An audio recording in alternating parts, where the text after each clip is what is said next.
சுற்றி நின்று ஊரே பார்க்க களம் காண்பான் புன்னகையில் சேனை வாழ ரணம் காண்பான் உன் பேரை சாய்க்க பல யானைகள் சேர்ந்த போத நீ சிங்கம்தான்.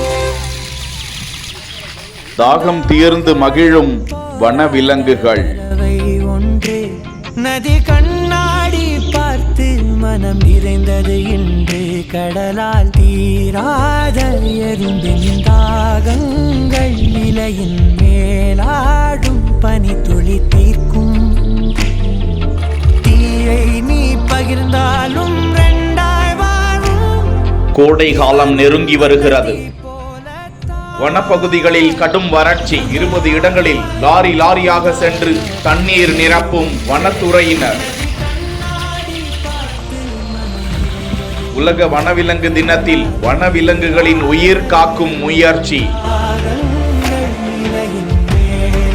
நீலகிரி மாவட்டத்தில் உள்ள முதுமலை புலிகள் காப்பக சரணாலயம் 681 சதுர கிலோமீட்டர் வனப்பகுதியை கொண்டுள்ளது. இந்த வனப்பகுதியில் யானைகள், புலிகள், சிறுத்தைகள், காட்டெருமைகள், கரடிகள், மான்கள் என ஏராளமான வனவிலங்குகள் வாழ்ந்து வருகின்றன. இந்நிலையில் கடந்த டிசம்பர் மாதம் முதல் ஏற்பட்ட பனிப்பொழிவு மற்றும் இலையுதிர் காலம் என்பதாலும் மழை பெய்யாத காரணத்தினாலும் வனப்பகுதி முழுவதும் கடும் வறட்சி ஏற்பட்டுள்ளது. மாயார் ஆற்றை தவிர மற்ற ஆறுகளில் நீர் வற்றி வறட்சி ஏற்பட்டுள்ளதால் வனவிலங்குகளுக்கு தண்ணீர் தட்டுப்பாடு ஏற்பட்டுள்ளது. இதனால் வனவிலங்குகள் குடியிருப்பு பகுதிகளுக்கு தண்ணீர் தேட வாய்ப்பு உள்ளதால் வனத்துறையினர் முதுமலை புலிகள் காப்பக சரணாலய பகுதிகளில் 20 இடங்களில் அமைக்கப்பட்டுள்ள தொட்டிகளில் லாரிகள் மூலமாக தண்ணீர் எடுத்து செல்லப்பட்டு தொட்டிகளை நிரப்பி வருகிறார்கள். மேலும் வனப்பகுதிகளில் அமைக்கப்பட்டுள்ள சோலார் போர்வெல் மூலமாகவும் தொட்டிகளில் நீர் நிரப்பப்பட்டு வரும் நிலையில் உலக வனவிலங்கு தினத்தில் வனத்துறையினருக்கு பாராட்டுகள்